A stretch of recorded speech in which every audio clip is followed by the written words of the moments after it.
Jakarta is the city that never stops. 10 million people in perpetual motion. Those who hesitate are lost. The city's soundtrack, a grinding buzz of endless activity. Indonesia's capital is one of the fastest growing cities in the world.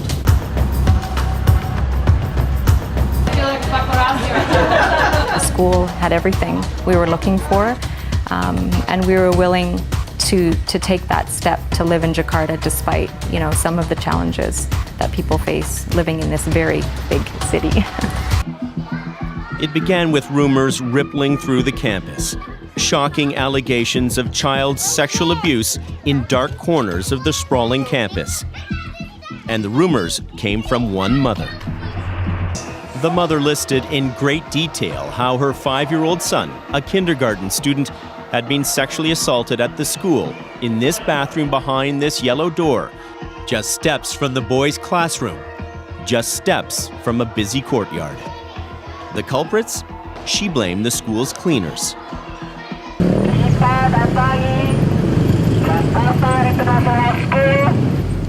The school's curated calm was shattered as angry demonstrations grew outside the gates. Police hadn't even completed an investigation yet, but the public had already reached a verdict. The school was guilty. In the age of social media, that can spread like wildfire, and that's what happened.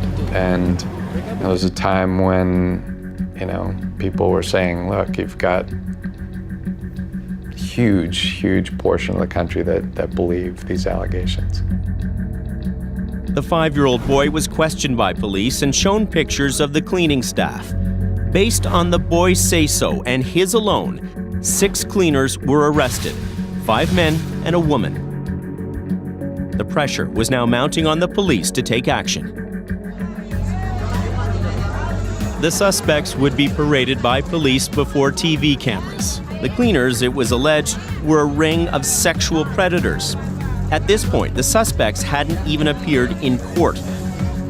But the trial was well underway in Indonesia's powerful court of public opinion.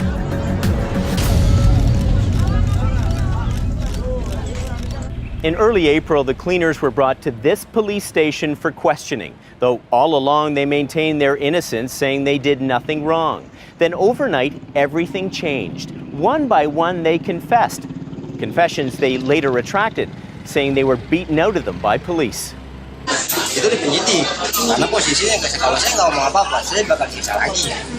This cleaner described the torture he says he endured at the hands of the police. Mata saya dikasih rokok, staples. Saya suruh makan rokok, mata saya dilakukan pakai bang besi, selang. One of the cleaners, a 27-year-old named Azwar, wouldn't make it through the night. Within 24 hours of his arrest, he was pronounced dead. Police said he committed suicide by drinking bleach in the bathroom at the police station. But that version didn't seem to square with this picture of the victim, his bruised and battered face still swollen, even in death. But with confessions in hand, the cleaners' convictions were now inevitable. The 4 men received 8 years each. The woman got 7 years as an accomplice. Then you could start thinking, what else is coming? Where is this going? Mm-hmm. So then you started having some doubts as to the legitimacy of the allegations. And wonder who's going to be next. Yeah, whether who's going to be next. Well, it didn't take long. Eventually, one of those mothers sent an email around to parents. She questioned her son, who said he saw a teacher and a teacher's assistant sexually assaulting boys at the school.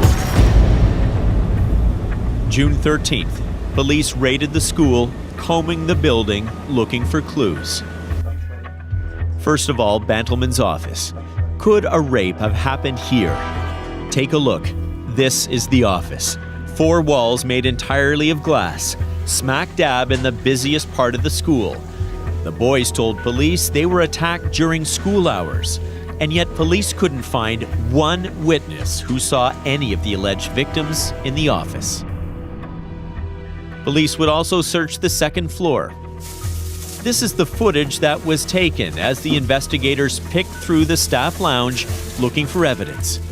Watch as Pippet walks police through her version of the crime, even directing her son to show the investigators where he says he was assaulted. The boy said he was attacked in a secret room near the lounge. He also said Bantelman used a magic stone and a blue potion to numb him before the assaults. Police turned the lounge upside down, but never found a secret room, nor did they find a magic stone or any evidence of a blue potion. They did find this blender, which they claimed was used to mix the potion. And that was about it. They couldn't find any DNA, fingerprints, or once again, any witnesses to prove the boys were ever inside the teacher's lounge. Nothing. It was June 5th, around 7 p.m. Neil and Tracy Bantelman were home watching TV. The phone rang, and Neil's life was about to change forever. I hung up the phone and was sitting there for a minute and just thinking, now I have to go tell my wife that I've been named as a suspect, accused of sexually assaulting kids. Like, your worst nightmare. For a teacher, I would assume for anybody, right? The worst thing that you could be accused of doing. When he came back in, he sat on the couch in front of me, and all the color completely washed out of his face. Yeah, I just asked her to hug me. Yeah. Because she was so stunned by the thing that she seemed like horrified and angry. And yet I just needed to know that my wife was there for me. Because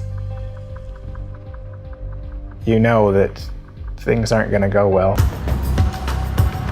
Neil and teaching assistant Ferdinand Chiang were called into the police station for questioning. Neil thought the matter would quickly be cleared up. Instead, he was arrested and thrown in jail. He was stunned. She held a news conference with her lawyer to announce she was increasing damages in her lawsuit against the school from $12.5 to $125 million US. Maura Quick says some parents at the school now began questioning the mother's motives. Right at that moment in time, I think she lost credibility in many, many ways.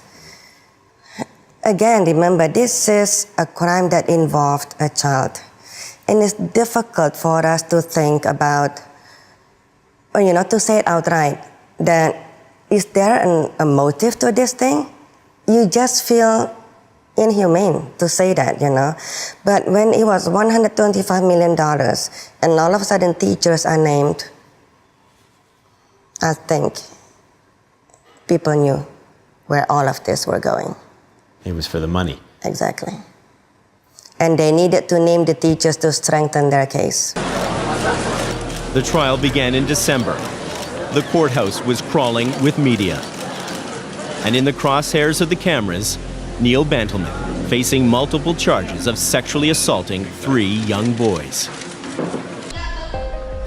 According to court transcripts, the judge repeatedly dismissed key medical evidence and expert witnesses who testified for Bantelman and teaching assistant Ferdy Chiang. The courtroom drama would last more than 4 months. In April 2015, it took the judge almost 9 hours to read her verdict. It was a blistering indictment of Bantelman. The defendant did not admit his crime or express regret for his deeds, nor did he apologize for what he did, which psychologically damaged underage children. There is no reason to forgive the defendant. He should be found guilty, she said. Neil Bantelman and Ferdinand Chiang were convicted and sentenced to 10 years at a maximum security prison on the outskirts of Jakarta. Today was a complete miscarriage of justice, and we will continue to fight until the truth comes out. Thank you.